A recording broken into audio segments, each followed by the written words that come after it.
जी नमस्ते, सबको Radhe Radhe. Online class में एक बार फिर आपका स्वागत। आज कक्षा 9 विषय गणित के अंतर्गत हम आज प्रश्नावली 13 पृष्ठीय क्षेत्रफल और आयतन, जिसके अंतर्गत हम उदाहरण नंबर 18 है, इसके बारे में अपन अध्ययन करेंगे। ठीक है, तो इस प्रश्नावली से संबंधित थोड़ी सी जानकारी, क्या आप सभी सूत्रों को बराबर याद कर रहे हैं? इस प्रश्नावली से संबंधित कर रहे हो ना? तो सभी जने सूत्रों को बराबर याद करना है। दूसरा, जो प्रश्न आपको HW में दिए गए हैं, क्या वे सारे HW के अंदर जो प्रश्न दिए गए थे वे भी आप सभी कर रहे होंगे? करते हो ना? करना ही है, तो HW बराबर करना, सूत्रों को बराबर याद। ठीक है, अब आज हम प्रश्न नंबर 18 है, उदाहरण के रूप। उदाहरण 18, एक शॉर्ट पुट 4.9 सेंटीमीटर त्रिज्या वाला एक धातु का गोला है। यदि इस धातु का घनत्व 7.8 ग्राम प्रति सेंटीमीटर क्यूब है तो शॉर्ट पुट का द्रव्यमान ज्ञात कीजिए। ये प्रश्न। ठीक है, शॉर्ट पुट आकार कैसा? गोले के रूप में। ठीक है, तो अपने को इसमें क्या है, इसकी त्रिज्या दी हुई, त्रिज्या 4.9 सेंटीमीटर और अपने को इसका घनत्व कितना दिया था? 7.8 ग्राम प्रति सेंटीमीटर क्यूब है और अपने को शॉर्ट पुट का द्रव्यमान ज्ञात है। ठीक है, तो आप देखो, सबसे पहले तो अब ज्ञात कैसे, क्या ज्ञात करेंगे? तो अपने को क्या है, इसमें यहाँ इसको देखना है। यहाँ क्या है कि अपने को धातु का घनत्व 7.8 ग्राम प्रति सेंटीमीटर क्यूब है। यहाँ सेंटीमीटर क्यूब आ रहा है। अब क्यूब किसकी इकाई होती? आयतन की होती। या तो ट्यूब लगी हुई है या फिर इसके अंदर घन शब्द आ रहा हो, तो अपने को वहां से अपन क्या, उस इकाई से अपने को पकड़ना है कि मेरे को इस सवाल में क्या ज्ञात है। ठीक है, अभी अपन देख रहे हैं यहाँ पर सेंटीमीटर क्यूब आ रहा। अब सेंटीमीटर क्यूब आ रहा, इसका मतलब आयतन बराबर ज्ञात करना। अब आकार कैसा अपना? शॉर्ट पुट गोले के रूप में, इसलिए गोले का आयतन बराबर ज्ञात करेंगे। ठीक है ना? तो अपन क्या ज्ञात करेंगे इसमें? सबसे पहले गोले का आयतन बराबर ज्ञात करेंगे। गोले का आयतन ज्ञात होने के बाद में हम क्या करेंगे? द्रव्यमान बराबर निकालेंगे। ठीक है, तो सबसे पहले तो देखो आप, शॉर्ट पुट की त्रिज्या कितनी दी हुई है? 4.9 सेंटीमीटर शॉर्ट पुट है, यानी कि गोले की त्रिज्या अपने को दी हुई और उसका घनत्व दिया हुआ कितना? 7.8 ग्राम प्रति सेंटीमीटर क्यूब। ठीक है, त्रिज्या हो गई और घनत्व हो गया। अब उसके बाद में अपने को द्रव्यमान बराबर ज्ञात करना। ठीक है, तो सबसे पहली शर्त के अनुसार तो अपने को आकार उसका गोले के रूप में है और यह हमने इसकी या देख ली इकाई सेंटीमीटर क्यूब आ रहा है। घात के रूप में क्यूब है या घन सेंटीमीटर भी होता तो घन इकाई लगी हुई, इसका मतलब ही क्या हो गया? आयतन है और आयतन की इकाई घनी होती है और यहाँ घात के रूप में क्यूब लग रहा है, इसका मतलब ये भी क्या है? आयतन की इकाई है। इसलिए अपन क्या है कि सबसे पहले गोले का आयतन बराबर, शॉर्ट पुट गोले के आकार में, इसलिए गोले का आयतन बराबर। गोले का आयतन बराबर क्या होता है? 4/3 पाई आर क्यूब। सूत्र में अपन क्या करेंगे? मान रख देंगे। अब दूसरी बात क्या है कि 4/3 पाई आर क्यूब, इसके बीच में कोई चिन्ह नहीं है, इसलिए अपन क्या करेंगे? इनके बीच में गुणा का निशान लगा देंगे। तो 4/3 की जगह तो 4/3 पाई की जगह इंटू लगा करके लिखा है ना। पाई का मान 22/7 इंटू आर त्रिज्या। अब त्रिज्या अपने को दी हुई कितनी? 4.9, लेकिन आर क्यूब है, इसीलिए इसको क्या करेंगे? 3 बार लिखेंगे, यानी 4.9 इंटू 4.9 इंटू 4.9। अब यहाँ अपने दशमलव आ रहा है और दशमलव के बाद में क्या? एक अंक, इसलिए अपन क्या करेंगे? दशमलव हटाएंगे तो नीचे 1 0 हो गया।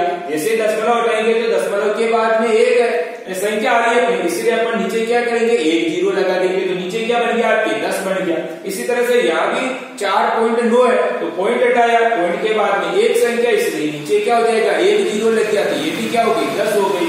इसी तरह से अपने पास यहाँ भी देखो 4.9 है, यहाँ से भी पॉइंट हटाया तो पॉइंट के बाद में एक अंक आ रहा है, इसीलिए जितने अंक आते हैं उतने ही नीचे 0 लगाना। तो नीचे क्या हो गया? आपके पास में 1 0 लग गया, तो ये भी 10 हो गया। समझ में आ गई ना? यानी कहने का मतलब ये है कि ऊपर से अपन दशमलव को हटा रहे तो दशमलव के बाद में जितने अंक आते हैं उतने नीचे क्या करते हैं? अपन 0 लगाते हैं। कहने का मतलब ये है कि अपने को चाहे ऊपर से दशमलव को हटावे चाहे नीचे से दशमलव को हटावे, लेकिन दशमलव के बाद में जितने अंक है उतने ही नीचे या ऊपर की तरफ अपने को 0 लगाना।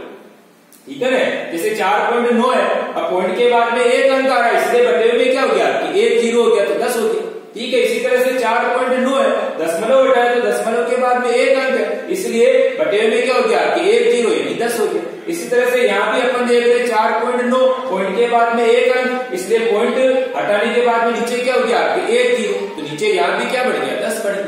इस तरह से अपने पास में 4/3 इंटू 22/7 इंटू 49/10 इंटू 49/10 इंटू 49/10। अब ये जिस तरह से कटती है वैसे इसको काट दीजिए। अब काटना जैसे 7 से काटा, 7 से 49 को काटा तो 7 एकम 7, 7 का भाग 7 में दिया एक बार, और इस तरह से 49 में देंगे तो 7 7 49, तो ये 7 बार कट गए। इसी तरह से वापस 10 यहाँ पर 2 से काटा, 2 से काटा 10 को तो 5 बार, 2 से काटा 4 को तो 2 बार, फिर वापस 2 को काटा 2 से तो 2 एकम 2, 2 से अपन 10 को काटे तो 5 बार, 2 पंजे 10। इसी तरह से वापस 2 से 22 को काटेंगे तो 11 दूनी 22, और 2 से 10 को काटेंगे तो 5 दूनी 10। इस तरह से कटने के बाद में अपने पास में ऊपर क्या बची हुई है, एक तो 11 इंटू 49 इंटू 49 इंटू 7। अब ऊपर को ऊपर वाली से गुणा करेंगे और नीचे क्या बच रही 3 इंटू 5 इंटू 5 इंटू 5। ऊपर को ऊपर वाली से गुणा करेंगे, नीचे को नीचे वाली से गुणा, तो ऊपर को ऊपर वाली से गुणा कर रहे, जैसे 11 को अपन ने क्या किया, जैसे 7 से गुणा किया तो 11 7 77, और 77 को वापस क्या करेंगे 49 से, फिर जो आंसर आएगा उसको वापस 49 से। इस तरह से ऊपर को ऊपर वाली से गुणा करने पर हमारे पास में संख्या क्या हो गई 1,84,877। कितनी आ गई 1,84,877। अब इसी तरह से नीचे देखो, 3 को पहले 5 से गुणा, फिर जो उत्तर आता है उसको फिर 5 से गुणा, फिर जो उत्तर आता है उसको फिर 5 से गुणा। इस तरह से नीचे वाली को गुणा करने पर अपने पास में कितने आ गए 375 आ गए। अब 375 का क्या करेंगे अपन भाग लगाएंगे, किसमें 1,84,877 में, तो भाग लगाने पर अपने पास में कितना आ गया 493.005 सेंटीमीटर क्यूब। ठीक है, भाग किसका लगाया 375 का, किसमें लगाया 1,84,877 में, तो अपने पास में कितना आ गया 493.005 सेंटीमीटर क्यूब। ये क्या हो गया आयतन हो गया, यानी शॉर्ट पुट का आयतन, गोले का आयतन हो गया। अब इसके बाद में अपने को द्रव्यमान निकालना है, तो द्रव्यमान कैसे निकालेंगे।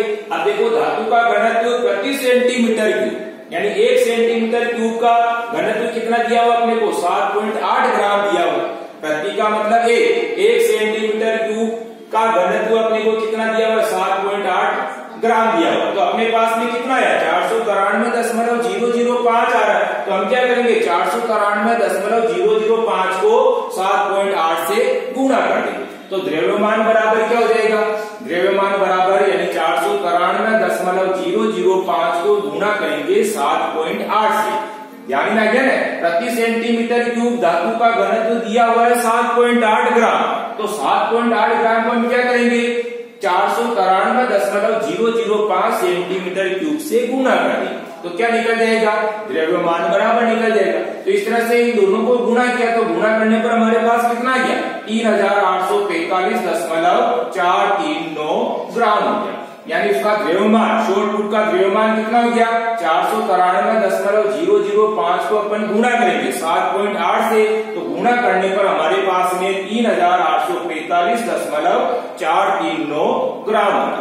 इस तरह से हमने क्या है उसका द्रव्यमान निकाल लिया। तो अपने को सबसे पहले तो क्या करना, गोले का आयतन निकालना। आयतन निकालने के बाद जो आंसर आता है उसको हमने क्या किया 7.8 ग्राम से गुणा कर लिया, तो इससे क्या निकल गया शॉर्ट पुट का द्रव्यमान निकल गया। दूसरा अपने को इकाई से सवाल को देखना, यहाँ सेंटीमीटर क्यूब आ रहा है। अब अपने को ध्यान है कि क्यूब किसकी इकाई होती है, आयतन की होती है, इसीलिए अपन क्या करेंगे सबसे पहले गोले का आयतन निकालेंगे, ठीक है ना, और गोले का आयतन निकालने के बाद में अपन द्रव्यमान ज्ञात करेंगे। ठीक है, अब आपको HW में क्या करना, ये प्रश्न को हल करना, लेकिन इसके पहले अपन क्या करेंगे वीडियो को अच्छी तरीके से देखेंगे, उसके बाद बिना देखे इस प्रश्न को हल करने की कोशिश करेंगे। ठीक है ना, HW बराबर करना है और वीडियो को अच्छी तरीके से देखना है। ठीक है, वीडियो देखने के बाद ही हम इस प्रश्न को हल करेंगे। ठीक है, धन्यवाद, राधे राधे, जय श्री कृष्णा।